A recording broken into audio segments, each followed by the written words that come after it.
Right, welcome to the happy hour with MakerDAO Delegates. I'm your co-host, ElPro, aka Frank Cruz. Hi, and my name is Tim, aka Schuppi, also your co-host. Happy to be here. Awesome. Welcome to the happy hour. A little background music. This is our first show, so might be a little bit bananas, but this is fun stuff. All right, thank you for joining us. And before we get going, obviously we want to give you a little bit of a background of what we're doing here. We're two delegates. I represent Flop Flap Delegate, aka 3F Delegate, and Tim, you represent. I just represent myself. Yeah, exactly. So before we get going and we get into politics of MakerDAO, because it is politics, let's stop denying that and talk about what's going on in MakerDAO and things of that nature. We want to do a beer review of our favorite beers because Tim is a big beer drinker, right, Tim? Oh, for sure I am. I mean, as a German, I need to be, right? Yeah, exactly. And myself, as an American, I drink beer here and there, but maybe my taste buds aren't as good as Tim. So we'll get it started with So I'm going to review actually a beer. I'm out here actually in a small town in Poland. I don't know if you guys can see the background back there. It's really out there, very remote. But I found this beer yesterday at the local supermarket. It's a Belgian beer actually. Hopefully you can see that. It's a Trappist called La Trappe, and it's a blonde. I'm not the biggest fans of blondes, and I don't mean blonde women. I mean blonde beers. But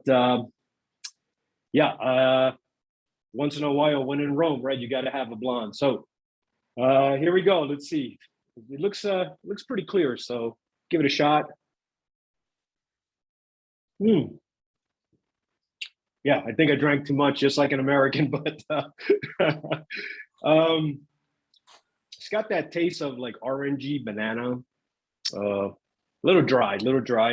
I wouldn't say it's full body. I also shouldn't be drinking it out of the bottle, right? Because Belgian beers usually have a special glass.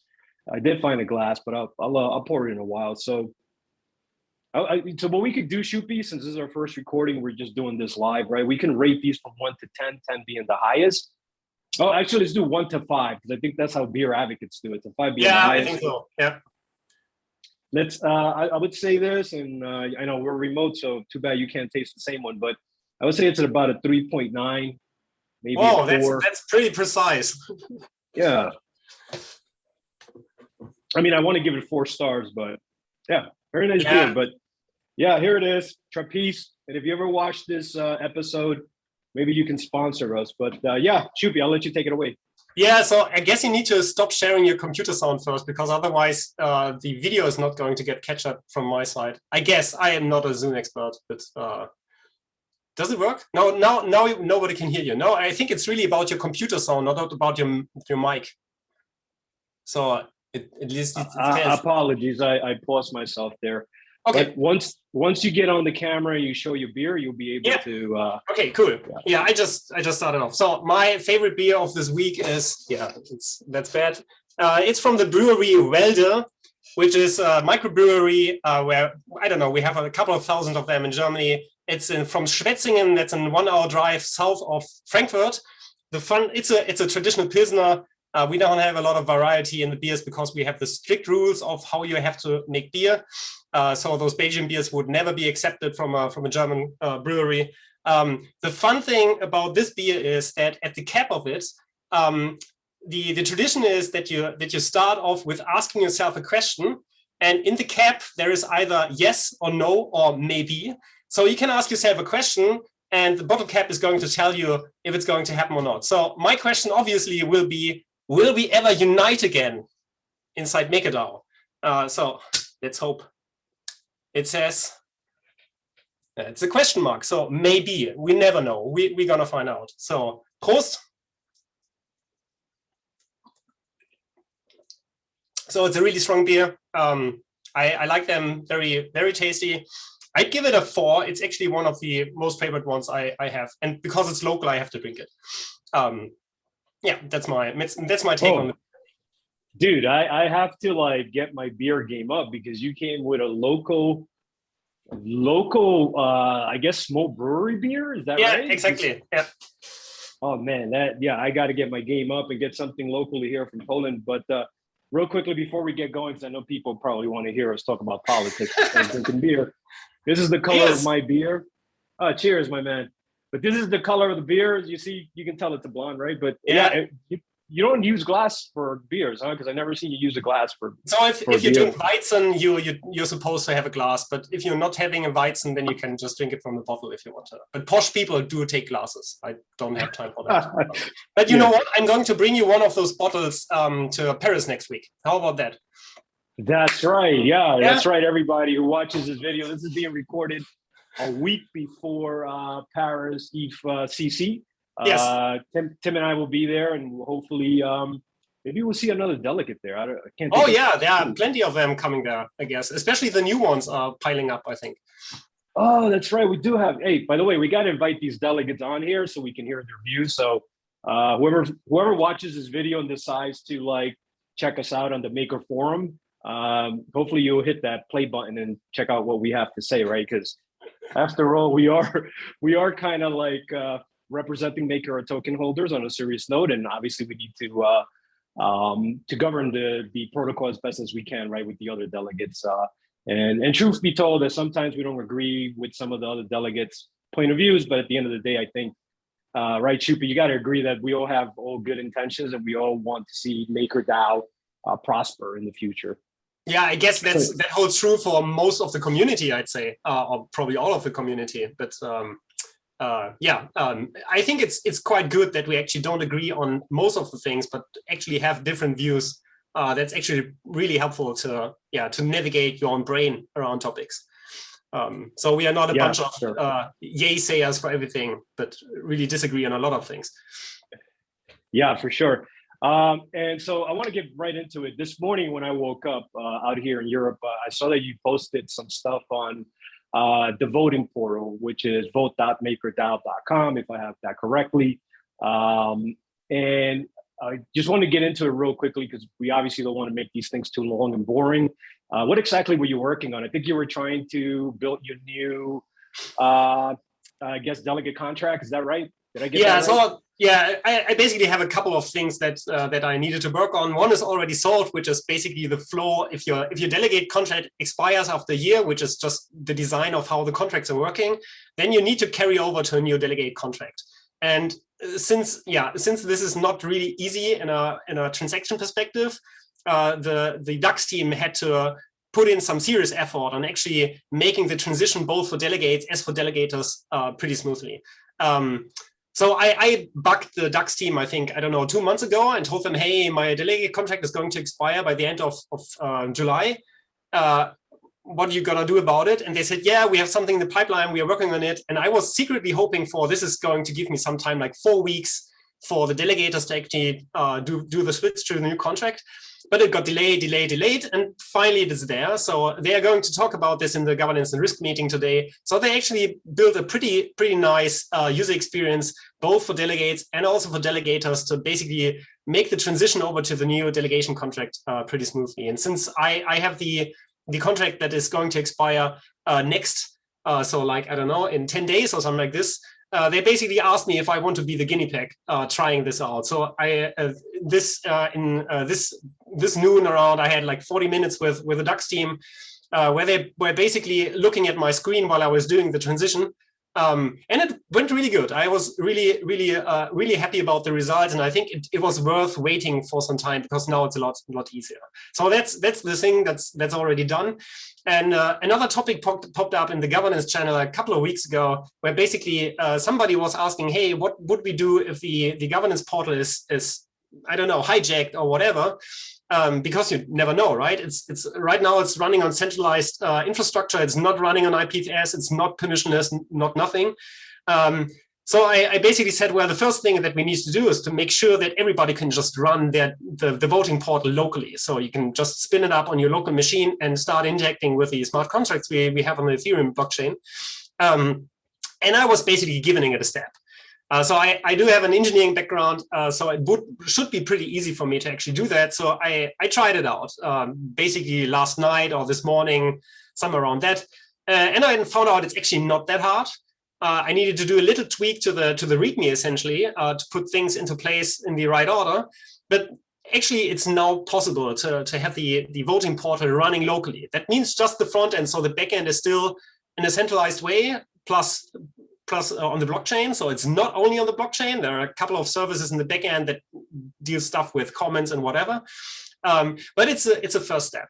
And yeah, luckily I was able to basically pile up my modifications into a pull request, and it has already been merged. So this is accessible for everybody on the internet now. So everybody can just replay the thing that I did, and it should work like a charm. And the third thing is, since I needed to create a new delegate contract, I decided I'm going to go with a Gnosis safe now. So for example, if I'm on vacation, I'm not going to carry my hardware wallet with me because it's buried somewhere in my garden. Oh, did I say that? Yeah. Okay, so it's in somewhere in the soil, right? So I'm going to have a new hardware wallet I'm going to use when I go to Greece or Croatia or whatever. And to making this work, I need essentially a Gnosis safe, a multisig. So I can basically decide, okay, for the next 3 weeks, I'm going to take another wallet for doing the actual conversion or the actual voting. Yeah, as a matter of fact, the current voting portal is not really accessible just by the detour of using Wallet Connect with Gnosis Safe. So I was thinking, yeah, maybe I should just try to integrate a native support into the voting portal, which I'm going to carry on in the next days whenever I have some free time at hand, which will also be a lot easier than for people in the future, so they don't have to rely on Wallet Connect anymore. And just to make sure the people that watch this or delegates that watch this, so you're saying that if someone like Paper Imperium decides to go to Bogota, Colombia, and hopefully we'll see him there, that'd be pretty cool, right? He can just take his ledger and will he be using the same portal, or is he using like a different portal that you kind of, well, I don't want to say fork, but you are using the same portal, correct? The same vote.makerdao.com. Yeah, well, I'm using that primarily, but technically it's now possible to not use this anymore, but instead just have a locally running voting portal. So it's essentially a fork of that. So I could also just publish the local version that I have right now on IPFS, so everybody could use it. And then it's really immutable. With the downside of whenever the DAX team is doing some kind of improvements on that, this needs to be republished again. But yeah, I think it's a small step to make this more accessible or more reliable in the future and having less single points of failure. But it's an important step to do. So I thought that was a good idea to do. Got it. And again, for other delegates that might be watching this, or even MKR token owners that want to do the same thing, right? Are you going to make an explainer video? Just going to do a write-up? We're just going to provide the GitHub repository? Like, what's your thinking behind that? Because I actually think that if we could have planned this a little bit better, we probably could have done a demo right now. So maybe next week we'll come back with a demo. Yeah, so I mean, it was kind of a rogue thing I was doing. So I basically said, fuck it, I just gonna do it. But yeah, while I was doing it, or essentially while I was doing the delegation contract migration, I also talked with the DAX people about that. And they actually have even better plans on how to make this more accessible for other users. So they happily accepted my pull request and it's merged, but they already have better ideas how to make this even better. So from my point of view, it's great if others pick up things like I did, but it's even better if the core organization who owns this this responsibility is taking care about this stuff as well. So I'm really happy that they picked that up and try to improve there. I'm also happy to provide more, I don't know, engineering capacity on or whatever on that. Yeah, but the primary responsibility on the topic of making this more robust should be in the DAX core unit and not with me, for example. If at some reason I decide they are not going to do that, then I might just fork it and roll my own voting portal. But I don't think that's super. That's a super cool idea, to be honest. Yeah, that's that actually would be like now we're saying, hey, we're gonna fork your stuff, core unit. Yeah. No, but on a serious note, I think this would be like super helpful for the delegates that are not as technical as you are, right? Because I think we all have a different type of interest. I mean, I love tech, obviously, and I try to learn as much as I can, especially when it comes to the spells. But I'm not as good as you. That I think I've publicly stated that. But yeah, if someone like Paper Imperium and myself can learn. Then on Paper, by the way, if you watch this, you're not the most technical guy too, but we got a lot of we have a lot of love for you, brother. So yeah, that'd be great. I mean, maybe we can even have the Ducks team come on and once you show what you've put together, the Frankenstein you built there, maybe they can give a little bit of an input on how it can become user friendlier or how we can move forward with this. Yeah, so that's good stuff, man. I appreciate that. Yeah, it was fun for me as well. I have never picked up code from other people recently, so that was fun for me too. Just from an engineering perspective, it was fun. As long as it's hack proof, though, because none of us want to get hacked. So yeah, I cannot testify that yet. So I touched, I don't know, 1% of the code yet. That's everything. But yeah, understandable. All right, let's move on. We had a lot of hot topics this week. I mean, everything from offboarding of core unit facilitators to RWAs that are being right now voted upon. And I think we have a few closing polls. I don't know if you want to look that up real quick, Schuppi, while I'm doing a spiel here. But as far as the offboarding, that's a very tough topic. I think that,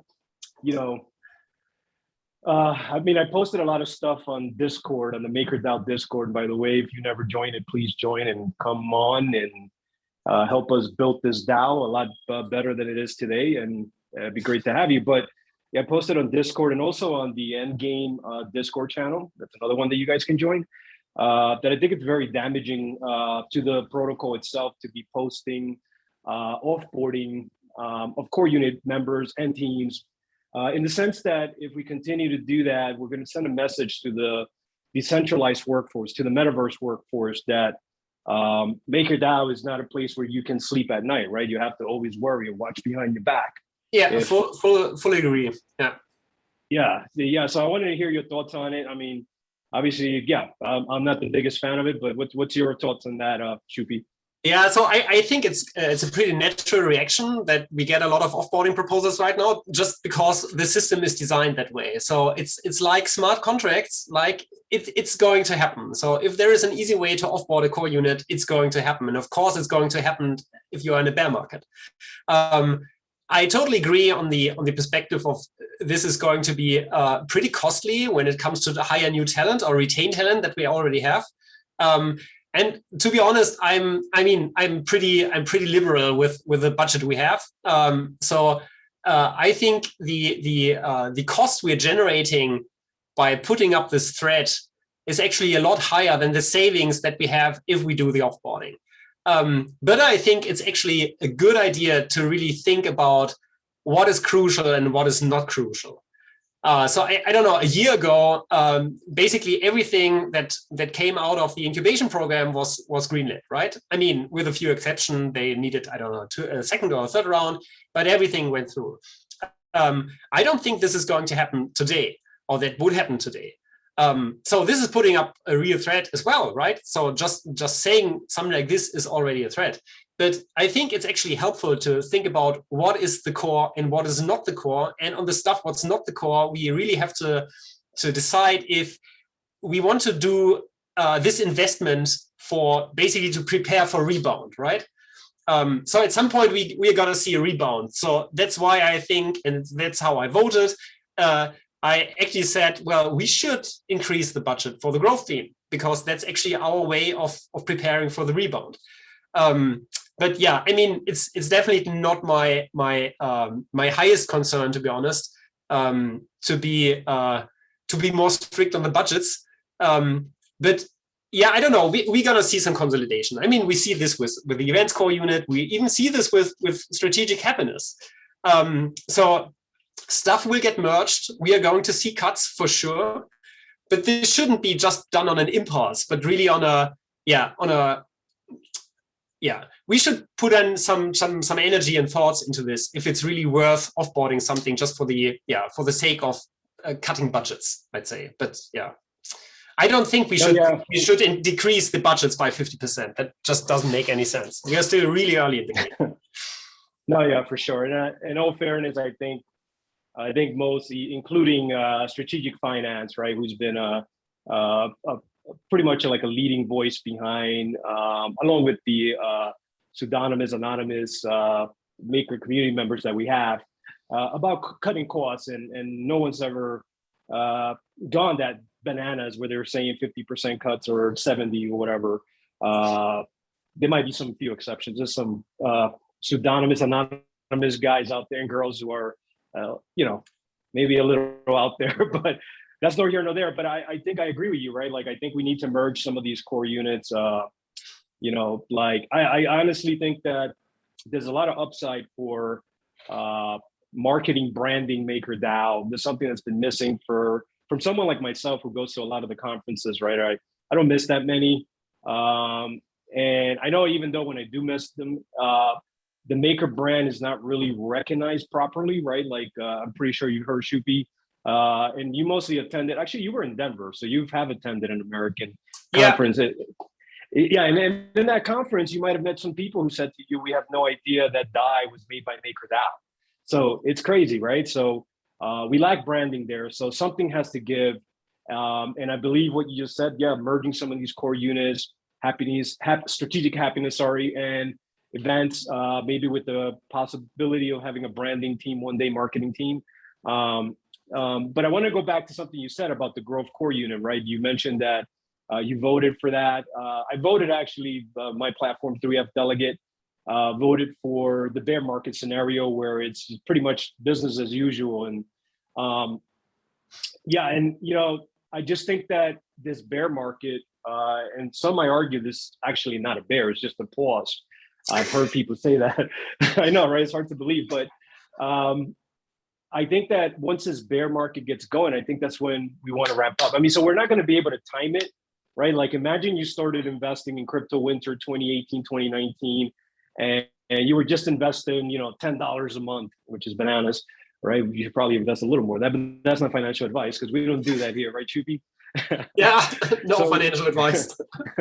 So imagine you were trying to time it and you had your thousands and hundreds of thousands of dollars ready to go when, crypto summer finally kicks in. You're not going to catch it, right? So my point is that the growth core unit can ramp up, that marketing branding segment of the growth core unit, in my opinion, eventually is going to have to ramp up. Is the timing right now? No, I don't think it is. You might have a different opinion, but I don't think, I think maybe it's a little too early, but go ahead. Yeah. I actually don't know if it's a good timing or not. But I mean, given the fact that we just approved 8 million, I think, just on legal expenses for RWAs, I think it's not that much of a risk or not that much of an investment to actually go a bit higher on the budget for the growth core unit. That was basically my reasoning for why I voted for increase the budget, essentially. No, and I agree with you, man. Like you can't, right? No one has a crystal ball, so I don't think there was any winners here because I mean the whole point is that right now MakerDAO needs to, in my opinion, like onboard more collateral. And I think you would agree with that. We definitely need to get back to par and start generating some profits. Because right now it's been a tough time. And we'll get into that some other time because Schuppi and I agree that we're going to make this kind of like short, and we also have a few meetings coming up. We're recording on a Thursday. Actually, Schuppi, you want to give an update on the latest polls that are happening today? Are there new polls coming up? I mean, right now we have basically Société Générale, which is stopping today and has an 80% majority with 17% abstaining. So that's going to be done, pretty sure. And we are going to have Patrick as a new facilitator. I think this is already settled with, I guess, voting portal, please load. Patrick J, that's my man. man. Yeah, 100% in favor of getting him on board. Hey, with world record. Patrick, Welcome. Yeah, awesome to have Patrick. I think so. Real quick, before we end this. I think Patrick. I mean, this is overwhelming support for Patrick, right? I think we all recognize that he's a super talented individual. I mean, he's super responsive. He's even keel, right? Like the guy never takes a side. I mean, pretty much all the Gov Alpha folks, they're superb and stuff. And I think that, I pointed this out, in my opinion right now, and this is just my opinion, I hope I don't hurt anybody's feelings, but I think Derek Flossman of, PECU or PE Protocol Engineering, right? I think he's the best facilitator. And I think a lot of facilitators who watch this should learn a thing or two from him, because I think the guy is superb. He's communicative. He's a listener. And a lot of the Gulf Alpha individuals like Peyton Rhodes have that. And before Derek Flossman in my book was number one, obviously Long for Wisdom was number one. And we lost Long for Wisdom. Yeah. No, I mean, so just to complete this, I think we did not lose Long. I think he's just going to basically prepare something different. He's going to contribute to the mission of MakerDAO in the future as well. I think the biggest achievement was that, I mean, he was super neutral. I mean, there was raging war around him, and he was like Switzerland, neutral on everything. I mean, we had already pretty interesting times like 1.5 years ago. And I think the biggest thing that he achieved is that he basically made sure that the organization that he's now not leading anymore is acting exactly like this. So Peyton copied from that, Patrick copied from that. I would say that whole Gov Alpha exactly copied this being super Switzerland on everything perfectly. So that's the biggest achievement from Long. So yes, I agree. Long was the topmost facilitator you can ever see. But yeah, it's we have a lot of talent there. Is there any way we could get a beer like with Long for Wisdom on it, so we could like brand it for him? And like, is there any way you could do that? You probably could, right? Yeah, I think the main issue here would be to get it to Long, because nobody knows who he is, where he lives. And he's not going to reveal that. So he's the perfect, not really Anon, but yeah. All good. Cheers, Long for Wisdom. Glad you're still sticking around. And yeah, man, I'm going to enjoy watching you, just speak out and have your, your voice heard, or at least you can type up some stuff that, will be, yeah. Enthusiastic to my mind. Wait, do that again, because you got to talk, so it won't be recorded. So Long, just keep being here, please. Awesome. I hope that was recorded. Yeah, I think we're at the half-hour mark. We promised we weren't going to keep it too long, too boring. I know you and I can keep on talking forever. I mean, we barely got into anything, but yeah, hopefully this show will be successful. Hopefully this recording happened. Otherwise, we are. Yeah, let's just trust the cloud. Otherwise, I'm pretty sure we can do that again. I mean, that is not our first meeting, right? We had a couple of them already, so this is the first one that is recorded. But it essentially the open office hours that we started last week actually started because you and me started doing one-on-ones, and we at some point just decided this needs to get public. Yeah, so that as well. Exactly. The idea was for us to do some kind of delegate office hours, and make it put a little bit of fun into it, because I think that's in our personalities. Not saying that the office hours with GovComs is boring or anything. So we don't want to do that, because we're going to start a rivalry here. But look, we look forward to like inviting other delegates and maybe eventually core unit members. We can have them on here. Yeah, that's a cool idea. That'd be super awesome, right? But they got to drink something, even if it's tomato juice, and they got to review it. So they got to review something if they don't. Yeah, I think it's a good way to do an icebreaker, actually. But it doesn't have to be beer. You can bring tomato juice if you like that. For sure. Well, Awesome, man. It was good talking to you. Our first episode. We'll publish this, and yeah, hopefully we got this. We Later. will. Thanks, Frank.